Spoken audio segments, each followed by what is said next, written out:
नाम का ऐसा उनको चस्का लगा कि जिस दिन से पकड़ा बढ़ता ही चला गया नाम। और नाम ने फिर जीवन में निष्ठा पैदा कर दी। ये निष्ठा का मतलब होता प्राण निकल जाए तो ही नाम स्फुरण बंद हो, अन्यथा नाम स्फुरण बंद नहीं हो सकता। चाहे काटना शुरू कर दो, वो नाम स्फुरण, इसे निष्ठा कहते हैं।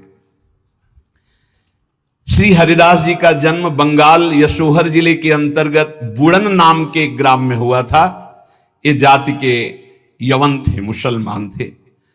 बाल्याकाल में बड़ी विचित्र लीला हुई। इनके माता पिता पधार गए। जब माता पिता जिस बालक के नहीं होते तो कोई उसे प्यार कौन करे। और जैसे गोस्वामी जी, तुलसीदास जी की बाल्यावस्था, जिसके द्वार पर खड़े होते तो दबका के भगा देते बालक हरिदास। इनको नाम सुनाई दिया, संतों का संग मिला।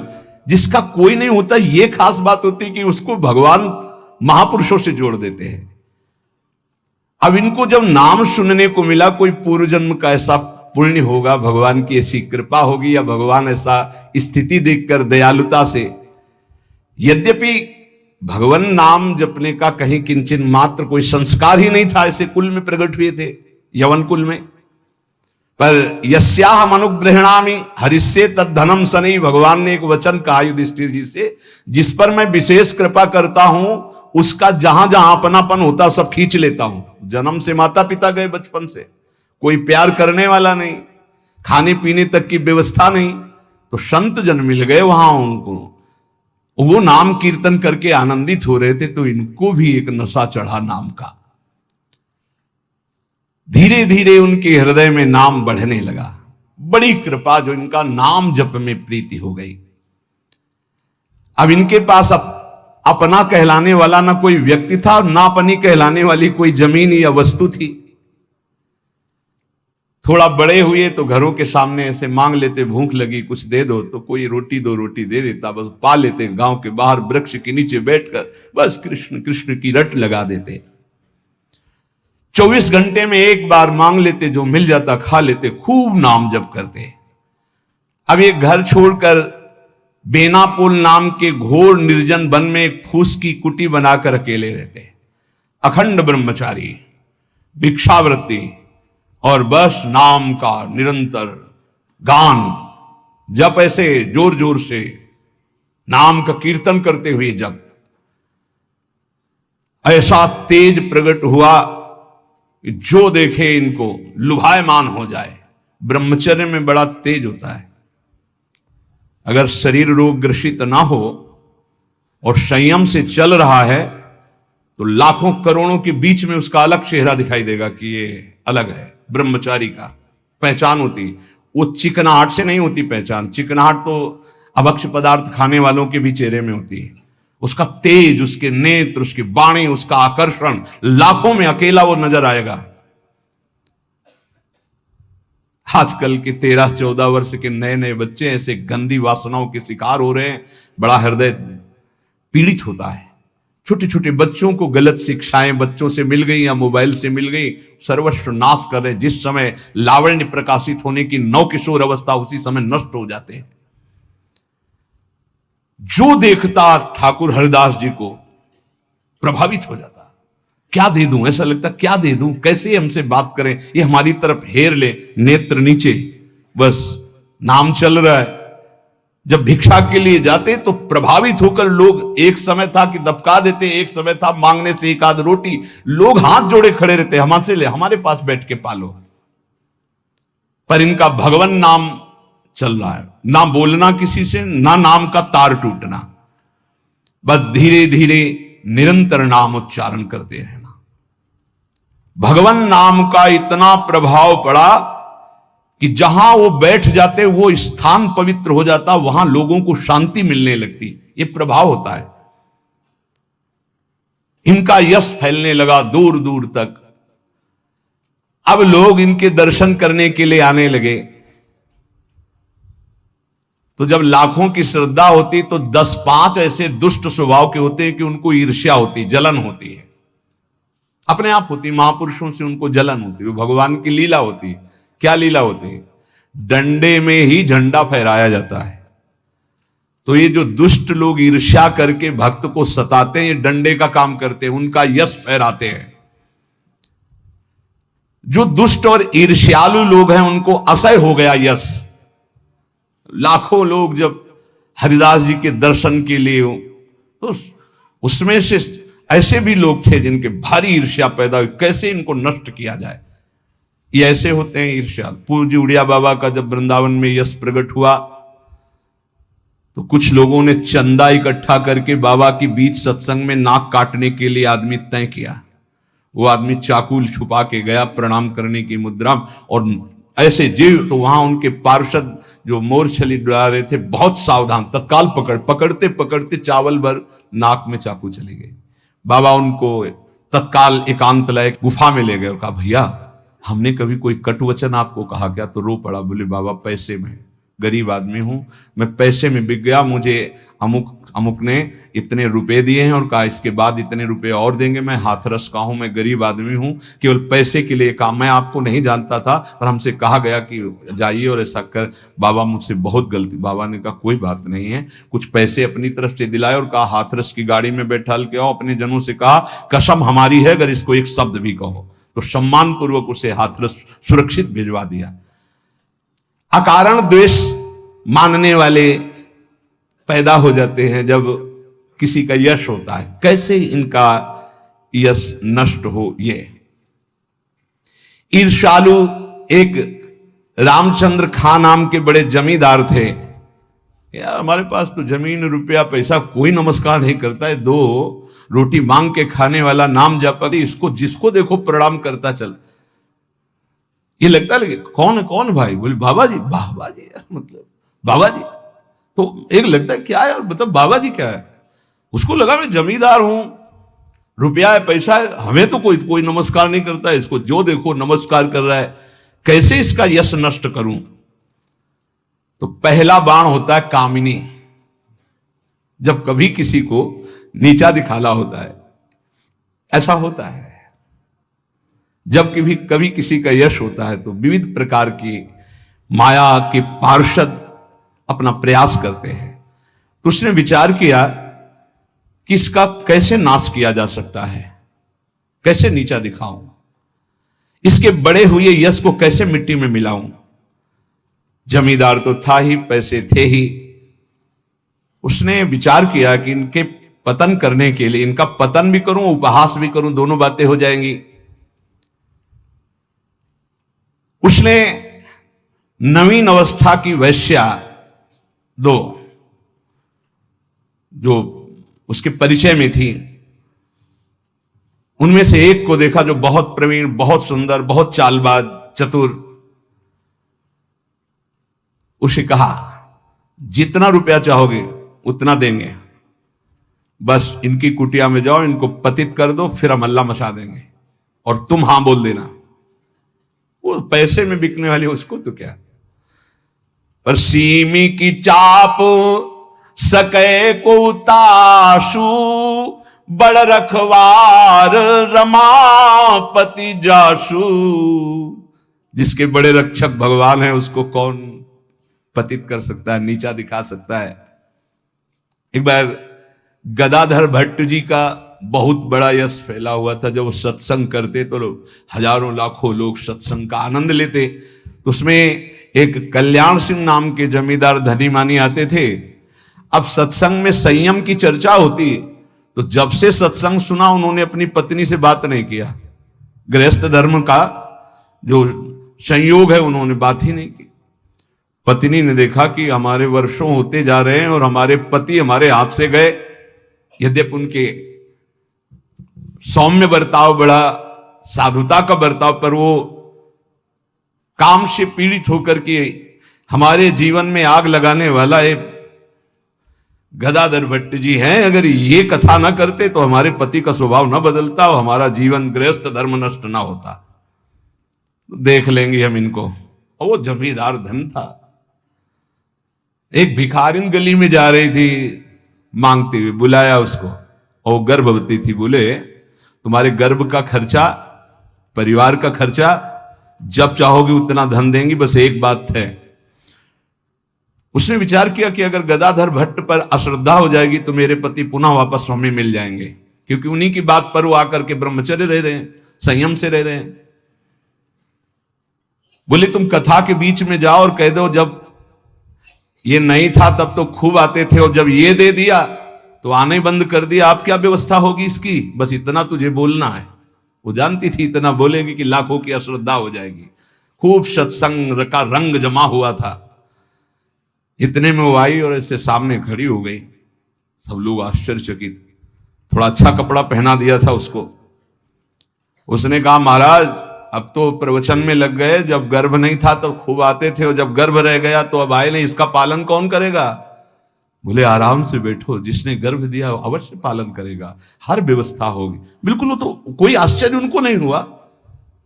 वो समझ गए कि भगवान का कोई खेल है। उनका आराम से बैठो, पक्का जिसने गर्भ दिया उसका पालन करेगा। बोले बातों में मत फुसलाइए, आप समझ रहे हैं ना। अब काना फूसी हो, ये ऐसा भी है, हम तो ऐसा नहीं। अरे बोले हम तो पहले कह रहे थे। अब उनमें जो तर्क वाले, संशय वाले थे, उनके गुट होने लगे, चर्चाएं होने लगी, अब हाहाकार मच गया। तो कुछ तो ऐसे भक्त थे जो प्राण दे दें, तो उनका ऐसा हो ही नहीं सकता, ऐसा नहीं हो सकता। वो एकदम पागल हो गए कि ऐसा नहीं हो सकता। इसके बाद धीरे से सामने से गए, उसको इशारा किया बैग के लिए। वो उठी, पीछे आई, सत्य बोल, अगर सत्य नहीं बोली तो उसने कहा कि हमें क्षमा किया जाए। जब भय चारों तरफ से 50 आदमी श्रद्धालु कि मैं मर सकता हूं लेकिन मार नहीं सकता, ऐसा समझ गई कि मार डाली जाऊंगी। तो उसने कहा एक कोई कल्याण सिंह गए इनमें कथा सुनने वालों में, तो राजपूत थे तो तलवार सब। वो हाँ मेरा नाम। बोले तो आपकी पत्नी ने इतनी हमको स्वर्ण मुद्राएं दी है और इतनी बाद में देने, केवल ये बोलने को कहा था, सो मैं बोल चल सभा में बोल। सभा में बुलवाया और भागे अपनी पत्नी के। गदाधर भट्ट जी ने कहा यही कथा सुना। अरे वो तो विकार से पीड़ित हो रही, तुम तो सत्संगी हो, धैर्य धारण को कुछ नहीं। क्या ये भगवान की अनुकूल प्रतिकूल माया की लीलाएं होती रहती। शांत, पुनः सत्संग शुरू। और कहा मैं वचन दो हमारे सामने कि तुम अपनी पत्नी को एक शब्द भी नहीं कहोगे।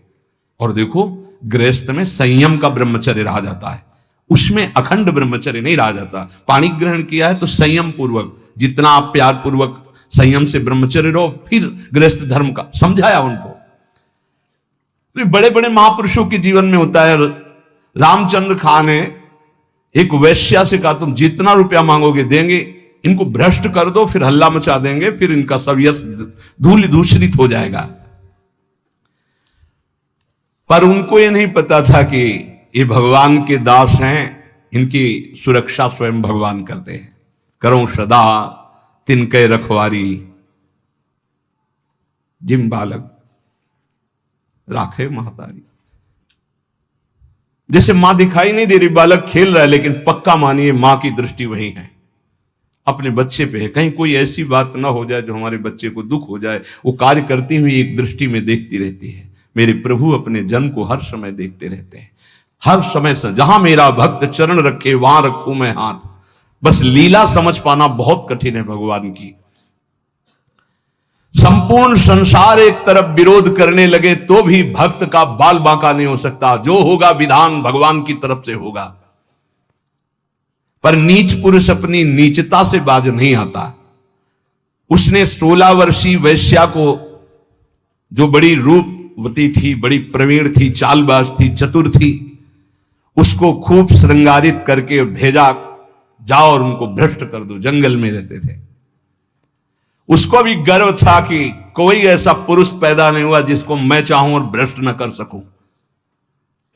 पर उसको क्या पता था कि परम पुरुष का दास ऐसा होता है।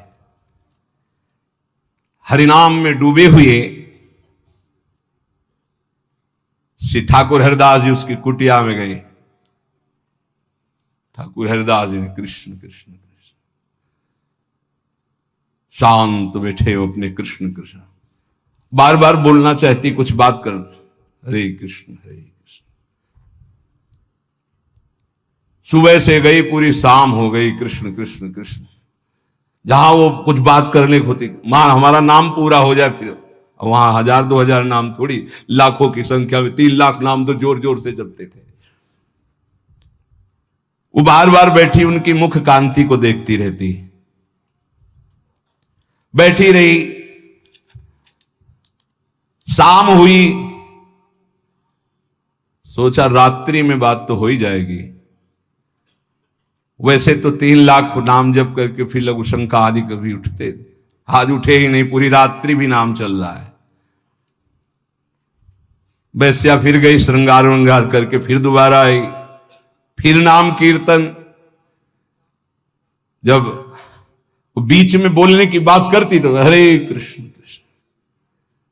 कितनी कृपा वैश्या के ऊपर, ऐसे महापुरुष को बराबर देख रही, उनका नाम सुन रही। तीसरे दिन एकदम विचलित होकर के, आप हमसे बात क्यों नहीं करते? रुके, हाथ जोड़ा और कहा आपसे अच्छे से बात करूंगा, हमारी नाम जप की अभी संख्या पूरी नहीं हुई, उसको पूरी हो जाए। ऐसे अमृतमय वचन की हृदय एकदम हाय मच गया। ये क्या, वैसे मैं पापनी हूं, नीच हूं, गंदा आचरण करती हूं, ऐसे महापुरुष के लिए गंदी बात सोच रही। 3 लाख नाम की फिर तार चल पड़ा, हरे कृष्ण,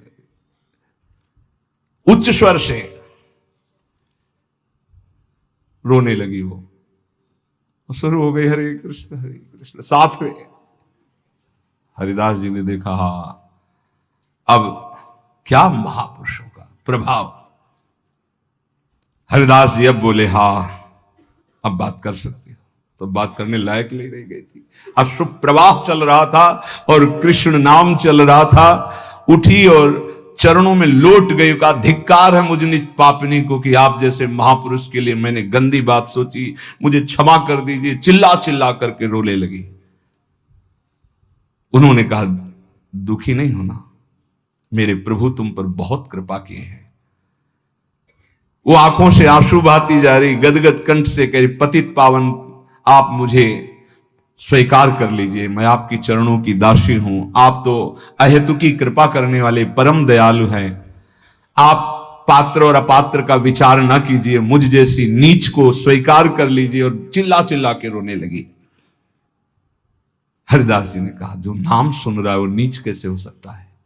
उन्होंने कहा, आप मुझे जानते नहीं, मैं वैश्या हूं, मैं लोक निंदित हूं, मैं बहुत ही गंदी हूं, मैं खोटी बुद्धि से आपको भ्रष्ट करने आई थी। हरिदास जी ने कहा, इस समय आपके हृदय में क्या है? बोले, भगवान बस आपकी दास्ता, आपके आदेश का इंतजार। मैं क्या करूं, मुझे आदेश कीजिए। मैं नीच कैसे पवित्र हो सकती हूं? मैं आपकी शरण में हूं, आप मेरा उद्धार कीजिए। हरिदास जी ने कहा, देवी अब तुम वैश्या नहीं रही, उठो। मेरे प्रभु बड़े पतित पावन हैं, उनका नाम उनसे भी महान है, क्योंकि प्रभु को अधीन कर लेता है। मेरे प्रभु के नाम में कोई भेदभाव नहीं, कोई भी जप सकता है, कोई भी अपना परम कल्याण कर सकता है। मेरे प्रभु के नाम में इतनी सामर्थ्य है कि कोई इतना पाप इकट्ठा ही नहीं कर सकता जितना नाम में पाप नाश की सामर्थ्य है। तुमने जो पाप कर्म से पैसा पैदा किया है, आज से उसका प्रयोग मत करना, उसे हटा दो, उसे दे दो, गरीबों को बांट दो। और आज से तुम जो 3 दिन से नाम सुन रहे हो, इसी नाम को रटो। देखो, ये नाम तुम्हें परम पावन कर देगा। वैश्या ने कहा, अब तो मैं जाऊंगी नहीं अपने घर, संपत्ति बांटने की तो बात, अब वहां जाऊंगी नहीं। तो उन्होंने कहा, फिर इसी कुटिया में रहकर तुम नाम जप करो। मैं चला। वो वैराग्य लेके उसी कुटिया में नाम जप करने लगी और उसका नाम हरिदासी हुआ। और हरिदास जी उसी समय उस कुटिया से निकले, सीधे शांतिपुर अद्वैताचार्य के समीप चले गए। अद्वैताचार्य जी बहुत बड़े महाभागवत, वो सदैव श्री कृष्ण चिंतन में संलग्न रहते, अद्भुत विद्वान, शास्त्रज्ञ, भगवत प्रेमी महापुरुष। अब वो फटे पुराने कपड़े पहन करके वैश्या वही नाम कीर्तन करें। अब उस जमींदार के तो होश उड़ गए कि मैंने भेष छुड़वाने के लिए वैश्या को भेजा था और यहां वैश्या ही अपना वेश परिवर्तन करके वहां नाम जप करने लगी।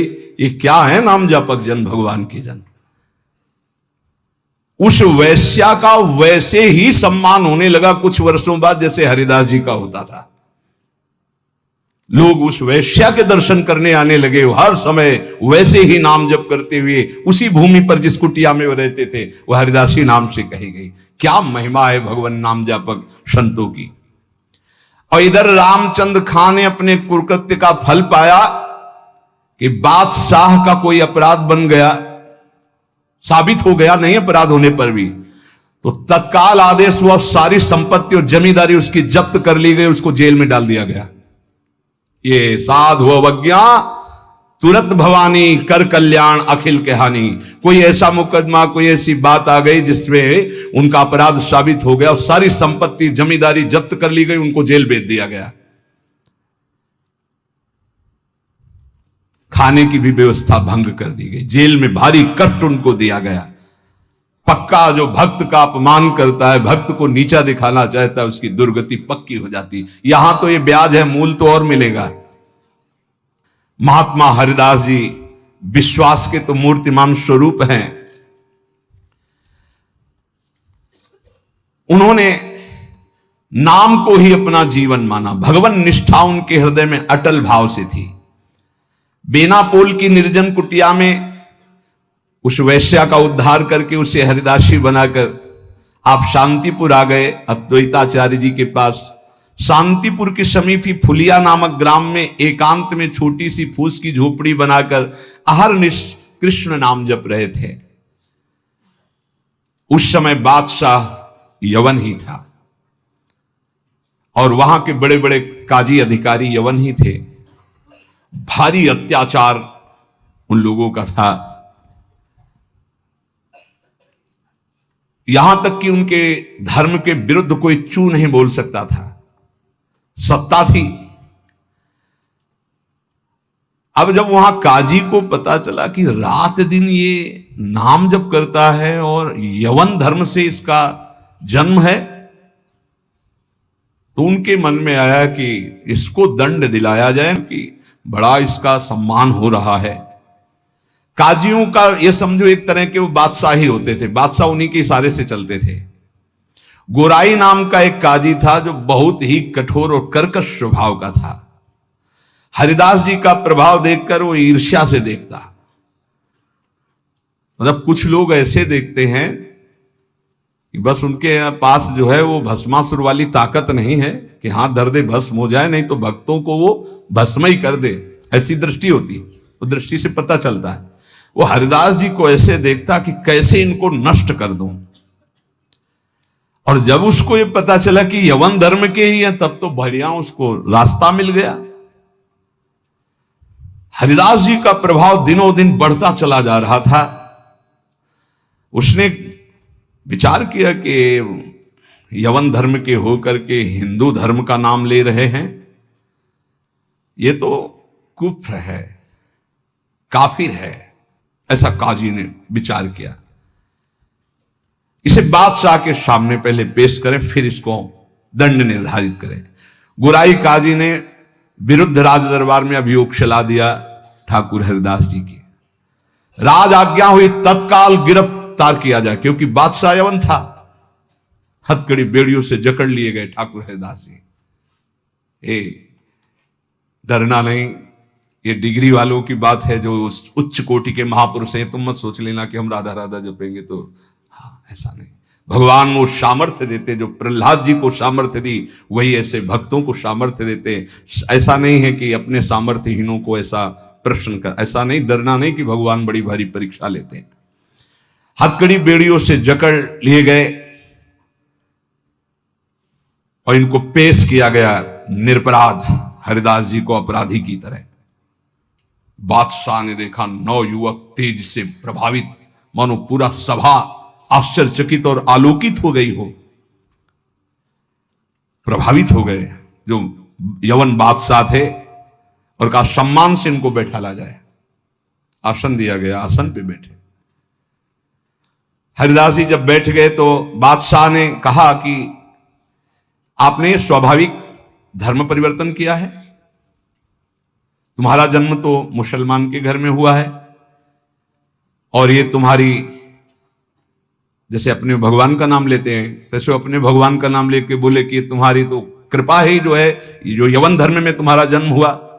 बादशाह ने कहा तुम काफिरों का आचरण क्यों करते हो? इससे तो तुम्हें नर्क जाना पड़ेगा। मुझे बड़ी दया आ रही तुम्हें देखकर, दंड देना नहीं चाहता फिर भी तुम तौबा बोलो, प्रायश्चित करो और कलमा पढ़ो, छोड़ो इसे, तो तुम्हारे दंड में हम कुछ कमी कर सकते हैं, नहीं तो भयानक दंड तुम्हें मिलेगा क्योंकि तुम काफिर हो। सुख की प्राप्ति धर्म से चलने से होती, तुम धर्म का त्याग कर चुके हो। हरिदास जी ने कहा श्रीमान महाशय, आपने जो कुछ कहा आप अपने ज्ञान के अनुसार, विश्वास के अनुसार, धर्म के अनुसार ठीक बोल रहे हैं। आपका विश्वास आपको फल देता है, ठीक कह रहे हैं। क्या कोई हिंदू आपके धर्म को स्वीकार करेगा? अगर स्वीकार करेगा तो उसे नरक मिलेगा? बोले नहीं, वो स्वीकार कर सकता है और उसकी भगवान की कृपा होगी। वो अपने भगवान का नाम लेते हुए बोले हाँ, तो क्या कोई इस्लाम छोड़कर अगर हिंदू धर्म को स्वीकार करता है, क्या उसके ऊपर भगवान की कृपा नहीं होगी? क्या वो भगवान का भजन नहीं करता? फंसा लिया। काजी बीच में बोल पड़ा, देखो साहब इसकी बातों में मत आना, अगर आप इसको छूट दी तो आगे आप समझ लीजिए कि आपके धर्म में चलने वाले कितने लोग ऐसा करने लगेंगे। हरिदास जी ने कहा हमारी निष्ठा भगवान नाम में है, आप चाहे अभी इसी क्षण मेरे प्राण ले लो, मेरा नाम रुकने वाला नहीं। मैं कभी तौबा नहीं बोल सकता क्योंकि मैं कोई अधर्म नहीं कर रहा हूं, किसी को कष्ट नहीं दे रहा हूं। ये निष्ठा देखकर पसीना पसीना हो गया मुलुकपति, तेज गर्व भरी भगवान निष्ठा की बात, इस पे नहीं दैन्यता होती, नहीं प्राण ले लो अभी अपने हम धर्म पर। मुलकपति ने कहा तुम्हारी बातें हिंदुओं के लिए ठीक हो सकती लेकिन हम यवनों के लिए नहीं। तुम हमारे धर्म में पैदा हो इसलिए हमारी बात पर विश्वास करो। हरिदास जी ने कहा महाशय आपका कहना ठीक है किंतु विश्वास किसी बल से नहीं तोड़ा जा सकता। बादशाह से ऐसे बात वही कर सकता है जिसे भगवान का बल प्राप्त हो। देखो मैं पूर्व जन्म का कोई ना कोई संस्कार लेकर के आया हूं जिससे भगवान नाम में मेरी प्रीति हुई है और मैं भगवान नाम छोड़ नहीं सकता। मेरा दृढ़ विश्वास है चाहे अभी प्राण ले लिए जाएं।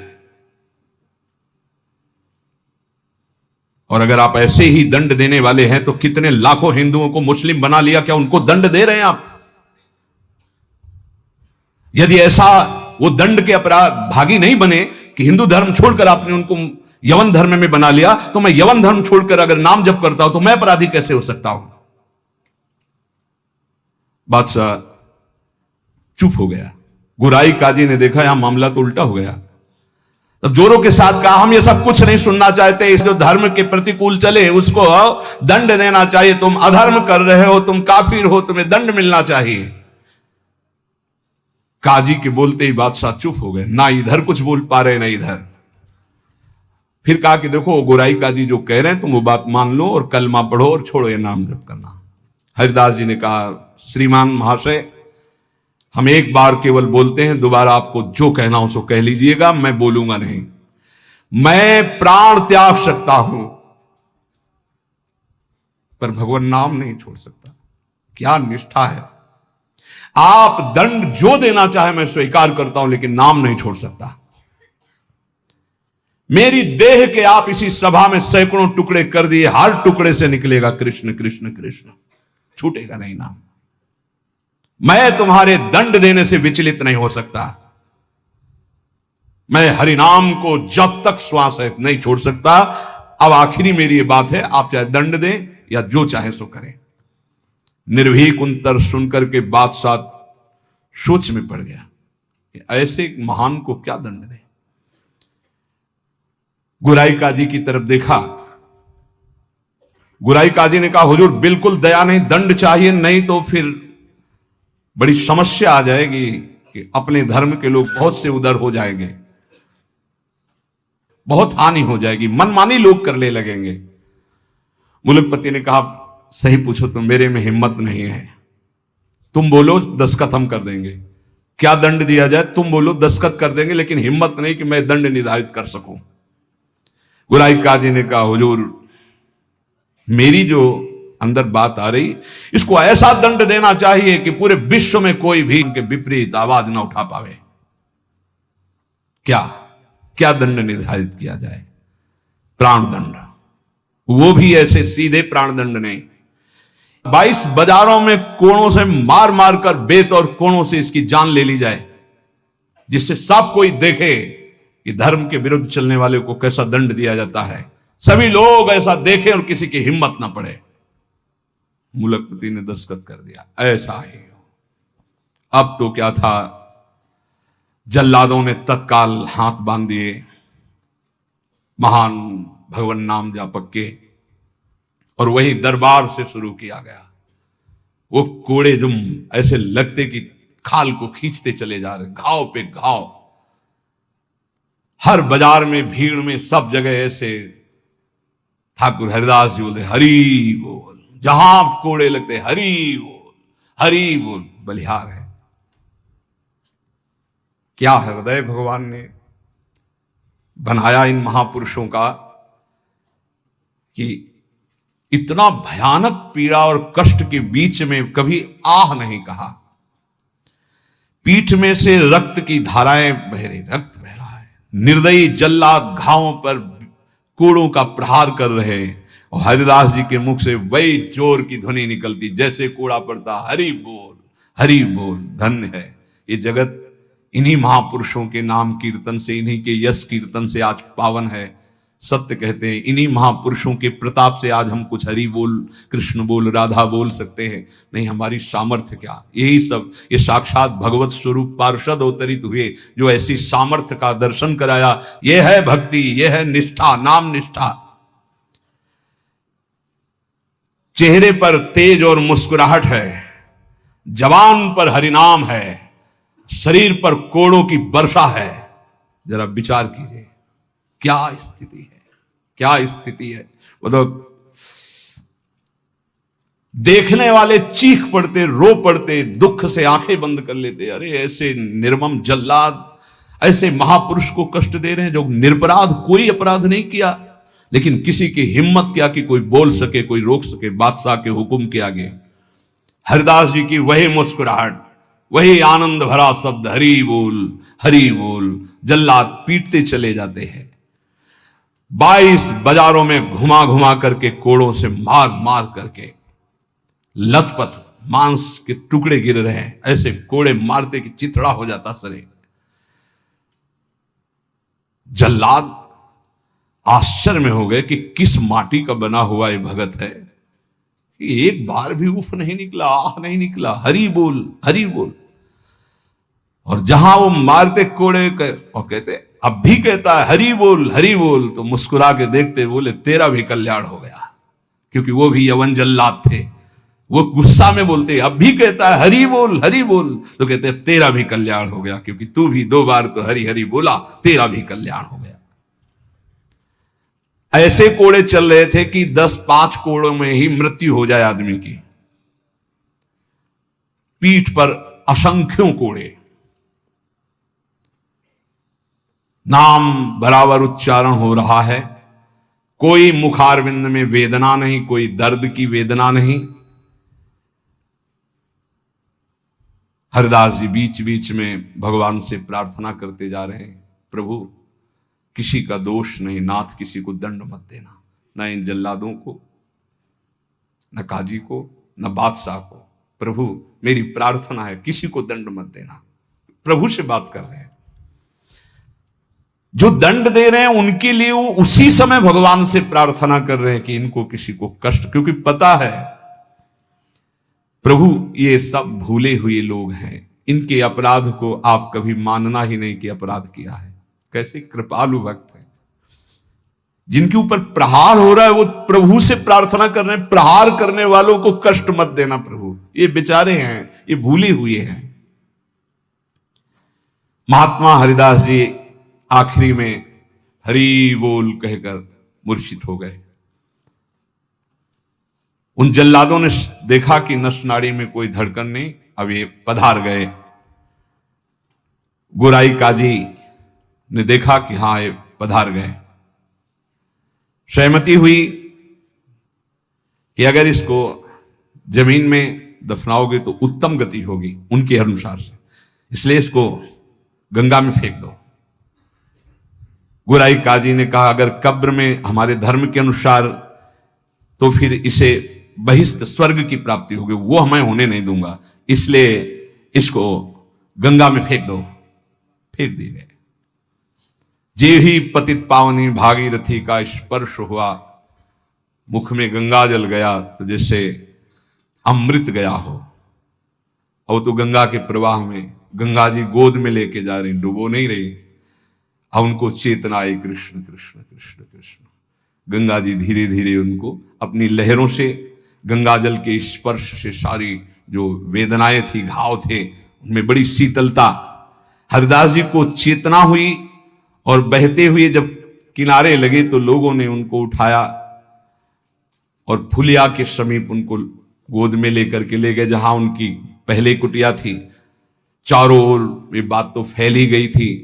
हरिदास जी के दर्शन के लिए भारी भीड़ इकट्ठा हुई। हरिदास जी बैठ करके कीर्तन कर रहे हैं। क्या मतलब, क्या देह है, क्या स्थिति है। इसलिए जैसे भगवान अनंत, उनके भक्त की महिमा अनंत। गंगा जल के स्पर्श से सारे घाव खत्म हो गए, किसी औषधि की जरूरत नहीं पड़ी। चमत्कार। जब बादशाह ने सुना कि वो जीवित है, नाम कीर्तन कर रहे हैं, तो विश्वास ही नहीं हुआ गौराई जी को कि ऐसा हो ही नहीं सकता, ऐसा बिल्कुल नहीं हो सकता, क्योंकि कुछ बचा ही नहीं था, इतनी उनकी मार मारी गई थी, तो ऐसा हो ही नहीं सकता। बादशाह, गोराई काजी सब देखने के लिए आए। जब ये सुना कि बादशाह रे सब हटाया गया, बादशाह जाकर वही तेज, वही नाम, वही स्वस्थ शरीर, तब उन्होंने गोराई काजी की तरफ देखा और कहा भारी अपराध बन गया, ये कोई साधारण नहीं हो सकते। ऐसा दंड पाने के बाद तो कोई जीवित ही नहीं रह सकता। साष्टांग दंडवत ठाकुर हरिदास जी की बादशाह ने की और कहा मुझे क्षमा करो, वैसे मैं दंड देना नहीं चाहता था, लेकिन ये गोराई काजी ने, उन्होंने कहा श्रीमान अब भी आपसे प्रार्थना करता हूं, आपका इसमें कोई दोष नहीं है, ये कोई हमारा पूर्व का हिसाब था जो पूरा हो गया, आप प्रसन्न रहे। उन्होंने कहा मैं आपकी सेवा करना चाहता हूं, आप आज्ञा कीजिए। ठाकुर हरिदास से कहा बादशाह ने, उनका बस एक सेवा कर दीजिए, अब कभी आना मत और हमारे नाम कीर्तन में कभी विघ्न मत डालना। उनका आज के बाद कभी कोई आपको विघ्न नहीं डालेगा, और आप अगर ऐसा कहते तो मैं कभी आपके सामने नहीं आऊंगा। काजी को फटकारा और लेकर चले। हरिदास जी ने विनम्रता से कहा सुनते जाइए, आप कभी क्षोभ मत करना, इसमें कोई अपराध नहीं है। देखो मनुष्य शरीर में दुख सुख का विधान होता है, हर जीव को अपने कर्म भोगने होते हैं। निमित्त किसी को कर्म बना दे, आपको निमित्त बना दिया, ये तो मेरा ही कर्म था जिसको मैंने भोगा। ऐसे कोई कर्म पूर्व जन्म में किए होंगे जिनका फल मुझे भोगने को मिला, आप कभी क्षोभ मत कीजिएगा। हरिदास जी की ऐसी बात सुनकर फिर बादशाह लौट पड़ा, चरणों में पुनः प्रणाम किया। जितने भी वैष्णव ये सब आकर के बड़ा दुख प्रकट किए हरिदास जी के पास। क्या भगवान, कहां भगवान, आपके ऊपर कोड़े चल रहे थे, कहां भगवान थे, क्यों नहीं बचाए। हरिदास जी ने कहा आप लोग नहीं जानते, आप तो शास्त्र के मर्म को जानने वाले हैं, लेकिन भगवान की कृपा को जानते हैं।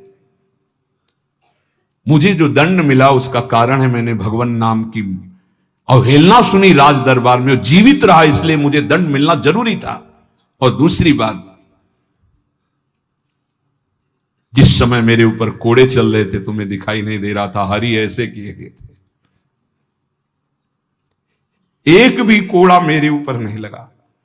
जैसे प्रहलाद जी से पूछते थे उनके मित्र कि तुम्हारे ऊपर हाथियों से कुछ लाया गया, ये तो कहते थे मेरे हरि मुझे ऐसे गोद में लिए, एक भी कष्ट मेरे को नहीं हुआ। ठाकुर हरिदास जी कह रहे तुम्हें नहीं दिखाई दिया, तुम कोस रहे हो प्रभु को। जिस समय कोड़े चल रहे थे हरि ऐसे शास्त्र बाहुओं से मुझे ढके हुए थे, वो कोड़े हरि के ऊपर चल रहे थे, मेरे ऊपर नहीं। वो हरि वार ले रहे थे, मेरे ऊपर नहीं। तभी वो जोर से बोलते थे हरि बोल, क्योंकि हरि पास में। ये भक्त जानता है, बहरी क्या जाने। मुझे तो तनिक भी दुख नहीं हुआ, ना क्लेश हुआ। बस आप सब भक्तों से यही कहते हैं, ठाकुर हरिदास जी कह रहे हैं, आप अविश्वास मत कीजिए प्रभु पर, उनके नाम में अपार सामर्थ्य। मुझे जो सुख मिला है वो तुम्हें कैसे बताऊं। जिस समय नाम चल रहा था और कोड़े चल रहे थे, उस समय मेरे को भगवान ऐसे घेरे हुए थे, तुम्हें कैसे बताऊं। शरीर को इतना भी क्लेश नहीं था, ये भक्त ही जानता है। ऐसे उत्तर सुनकर समस्त वैष्णवों को हृदय में संतोष हुआ। नहीं तो एक क्लेश था, कहां है वो भगवान जिनका हम नाम लेते हैं और ऐसे महान भक्त की खाल खींची जा रही है, और वो उस समय कहां है वो जो कहते हैं करो सदा तिनके रखवारी, कहां है। तब ठाकुर हरिदास जी ने बताया, जैसे प्रहलाद जी को सैकड़ों बार भयानक पीड़ाएं दी गई, पर्वत के नीचे दबाया गया, सर्पों के विष से पिलाया गया, डसवाया गया, गैस में बंद किया, क्या क्या कष्ट नहीं, कुछ भी कष्ट प्रहलाद जी को नहीं होता था। हरिदास जी महाराज का स्वस्थ शरीर वहीं फुलियाग्राम में रहकर निरंतर भगवान नाम कीर्तन। उपासक, जीवन का सबसे बड़ा फल है नाम में प्रीति हो जाना। किसी भी प्रलोभन से लुभायमान होकर नाम मत छोड़ो, किसी भी भय से भयभीत होकर नाम मत छोड़ो, तो तुम्हें दिखाई देगा जैसे ठाकुर हरिदास को दिखाई दिया कि प्रभु हजार बाहुओं से ऐसे, तो एक भी कोड़ा ठाकुर हरिदास जी को दुख नहीं पहुंचा सका। कर तुम अकर तुम मन था कर तुम श्री भगवान। इसलिए भगवत विधान से प्रारब्धानुसार दुख आवे तो हंसते हंसते उसे भोगो। राधा राधा राधा राधा राधा। कभी अविश्वास मत करो कि भगवान कहां, जो हमारे दुख की निवृत्ति नहीं कर रहे। नाम जप करोगे तो अपने आप ऐसा ज्ञान हो जाएगा, अपने आप ऐसी स्थिति आ जाएगी, हर दुख सहने की स्थिति आ जाएगी, हर सुख सहने की स्थिति आ जाएगी। सुख सहन घमंड नहीं, हर्ष नहीं, दुख सहन शोक नहीं, व्याकुलता नहीं, अंदर ही अंदर एक परमानंद की अनुभूति नाम से होती है। अभी वो स्फुरित नहीं हुआ, इसलिए मन विषयों में भाग रहा है। जिस दिन हृदय में परमानंद स्फुरित होगा, आप मन दौड़ाना भी चाहेंगे तो नहीं हटा पाएंगे प्रभु के नाम से मन। ऐसा जैसे हृदय शुष्क है तो काम के लिए, भोगों के लिए, वासनाओं के लिए हमारा मन रुकने पे भी नहीं रुकता, भागता है। और जिस दिन निज सुख मिलेगा, भगवदानंद मिलेगा नाम जप से, उस दिन आपके सामने भोग सुखद होंगे संसारिक, और आपको भोगने की इच्छा नहीं होगी, और आपको भोग के लिए प्रेरित किया जाए तो भी आपके मन में घृणा ही होगी, इच्छा ही नहीं होगी। वो निज सुख है, वो जिस समय स्फुरित होता है तब वो त्रिभुवन विजेता हो जाता है। कोई भी लोकांतर का भोग उसे प्राप्त नहीं कर पाता, और वो सुख नाम से मिलता है। नाम जपते जपते परमानंद का अनुभव होता है, दसों दिशाएं आनंदमयी हो जाती हैं। भाव को भाव अनख आलसहु, नाम जपत मंगल दिश दसहु। इसलिए भाव बने ना बने, श्रद्धा बने ना बने, नाम शुरू करो।